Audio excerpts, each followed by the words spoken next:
Hi folks, today let me tell you something about modal verbs. Modal verbs are also known as modal auxiliary verbs or just modal auxiliaries.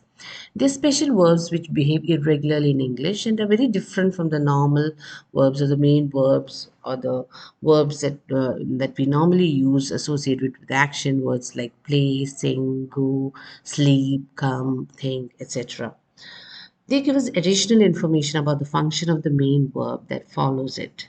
Actually, modal verbs are few in number, but they do have a great uh, power over the main verbs, reflecting the moods of the persons using them and the verbs used along with these different modals.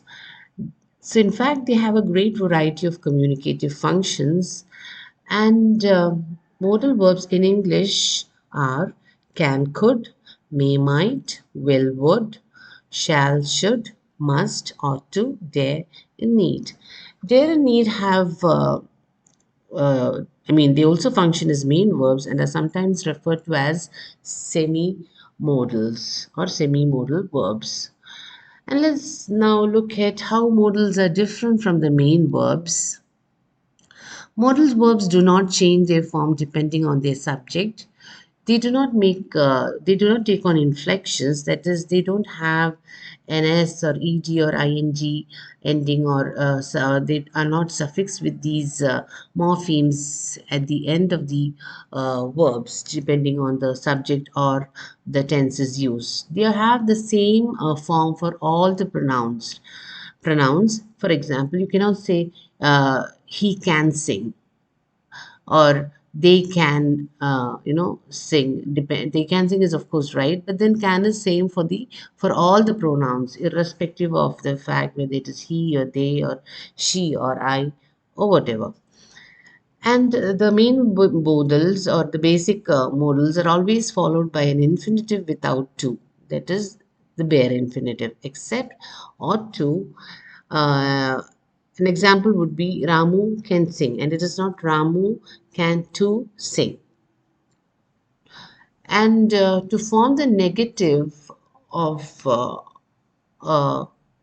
modal, the not should be added after the modal, as in she may not sing. And also remember that one model never combines with another model verb. For example, he may will sing is totally wrong. And I think we are familiar with that. Or you do not say she can may come. Modal verbs are generally used to express functions such as permission, ability, obligation, prohibition, lack of necessity, advice, possibility, probability, suggestion. Now let's have a look at the different uses of the different modal verbs with examples. Let's start with must. Must is used for expressing strong obligation. As you see in these sentences, you must stop when the traffic lights turn red. You must pay fine for breaking traffic rules. You must wear a mask while entering the classroom. And must can sometimes be even replaced with the phrases or phrasal modals like you need to get to work by 9 a.m. We'll get to phrasal modal verbs later on. And another use of must would be to come to a kind of a logical conclusion with when there is a certain amount of certainty associated with the idea. Like he must be very tired. He's been working all day long. So you just come to the conclusion, okay, since he's been working all day long, he must be very tired. Or he must uh, have passed the exams. He seems very happy. Then it is also used to persuade someone, especially in informal speech, like you say, you must try this new hotel, or you must try out my dish, or you must come to the party. I'm sure you're going to enjoy it. And must coupled with not is used to express prohibition, as you see in the sentence. You must not smoke in the hospital. You must not uh, remain crowded during the COVID times. And the next one is will. Will is used to express request, as you find in will you do this for me? Will you come to the party tomorrow? Or to express surety in the future, Ramu will come tomorrow. Ramu will appear for the interview next month. And also for reassurance, as in don't worry, you will pass the exam, or uh, don't worry, this phase 2 will change. So will also helps us in expressing uh, or in reassuring people. Now would is again used for request, as in would you pass the salt please. A little bit of politeness is there as compared to will. And it's also used to seek permission. Would you mind if I close the window? Or for asking someone to do something politely, as in would you mind closing the no, the earlier one is would you mind if I close the window? And here it is, would you mind closing the window? That is ensuring that the other person, the person on the other side, is not feeling uncomfortable, or is won't be an inconvenience in any way. Again, being extra polite. May again is used for permission. May I use your phone? May I leave the hall? It's also used as a possibility, I mean, to express possibility or probability in a statement, as in it may rain tomorrow, it may be sunny tomorrow, or it may be a bun tomorrow. And also for formal prohibitions, like you may not use a mobile phone in the library. Might again is used for polite permission, as in might I suggest an idea?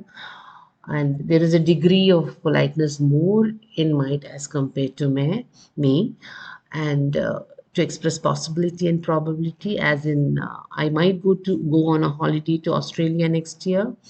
For suggestions, as when there is no better alternative, as in we might as well take Friday off, there's no work to be done anyway.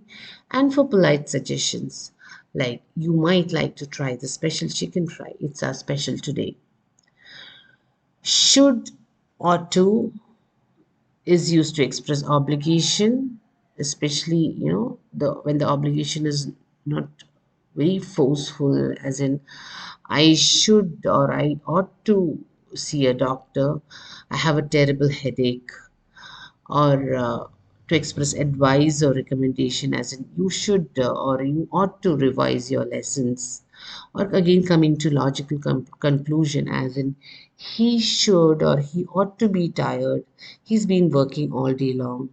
Or to predict something, as an assumption, the task should be complete by evening, or they ought to catch the 5 o'clock bus. That is, it's not the don't find an element of certainty there, but the idea of prediction. While talking about something unacceptable, especially when it is coupled with not, Layla shouldn't be drinking.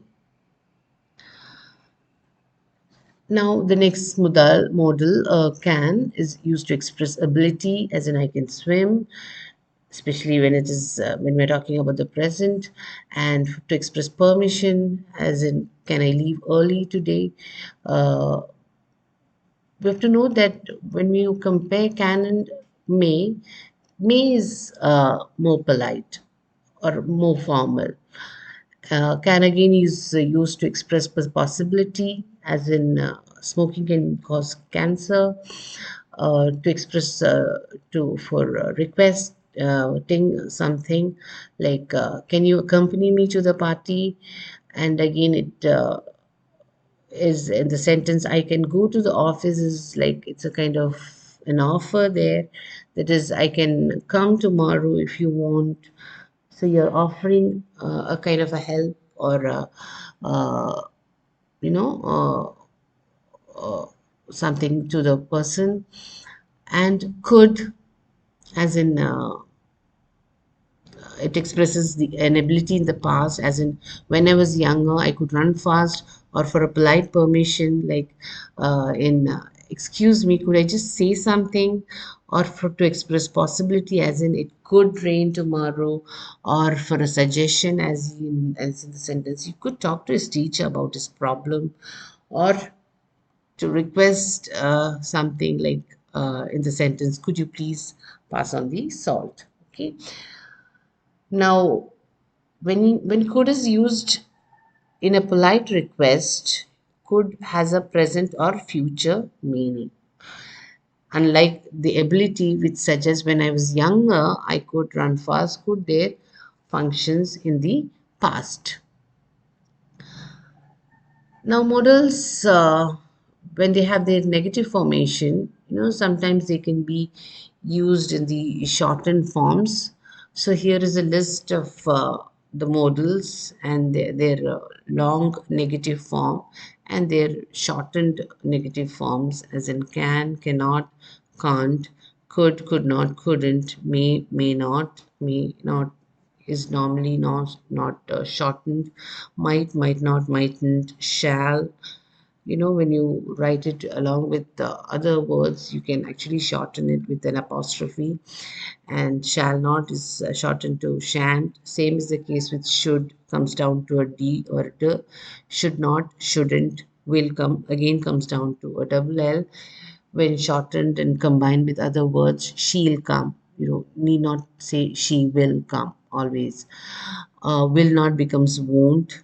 Would again can be shortened down to the. She'd be happy, or she'd come. Again, negative is would not. Wouldn't is the short one. Must, there's no short in the form, in the positive form of it. But the negative form, must not, can be shortened to mustn't. Ought to, oughtn't to, ought not to can be shortened to oughtn't to. Now, earlier I mentioned about phrasal modal verbs. Phrasal modal verbs actually can, is a does these words or verbs function just as the modals, and they contain a simple modal and another verb, an adverb or a preposition. And phrasal modal verbs to express ability, permission, probability, advice, necessity, or uh, necessity or obligation. Although they have more than one word, they work in very much the same way as simple modals, and have this basically the formula or the format: subject plus phrasal verb, phrasal modal plus base form of the verb. Examples are need to, have to, be able to, be going to, supposed to, have got to, used to, had better, would rather, be bound to, be going to, be liable to, be meant to. In all these examples, we find that there are more than one words making them phrases, and since they function as modal verbs, they are referred to by some people as phrasal modal verbs. This is especially found in the Collins dictionary. The first word in most of the modal phrasal verbs we have seen are different forms of be or have. And in these phrases, the first word changes its form depending on the subject and the tense, and in the way that be and have normally are used. Like, for example, they are supposed to do it. Supposed to do it remains the same, but unlike can or may, here are is modified according to the subject. She is supposed to do it. Is she again changes the instead of are you have the singular is there. They have to do it becomes she has to do it when has is or have is used with she. Here has to do it, has to do together is taken to be the phrasal modal verbs. So all the modal phrasal modal verbs have this pattern.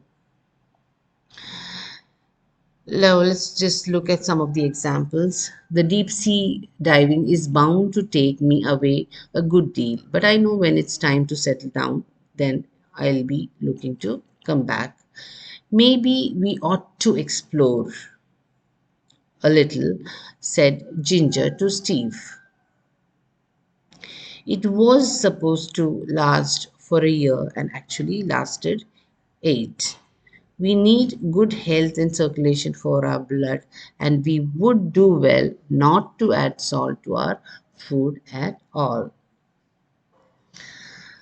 So, I just give you a very brief idea of how modal verbs can be used, and here I have just included some cartoon strips for you just to read and enjoy. And just in the meanwhile, also try to identify the modal verbs used there and identify the context as well. Here are some more cartoon strips. Calvin and Hobbes are, of course, my favorites, all time favorites. Just read through them. Okay. Women shouldn't be the only ones to cry. Men should realize that it's all right for them to cry too. First, you have to have something happen. Okay, when Calvin cries for no reason. So there's that gender take on the issue as well. And of course, Garfield. Now, these are some links to different quizzes based on modals. You can try them out. And with due acknowledgement to all these links, which actually help me, uh, bring about my points or consolidate my points on modals here. Thank you. Hope you enjoyed the session.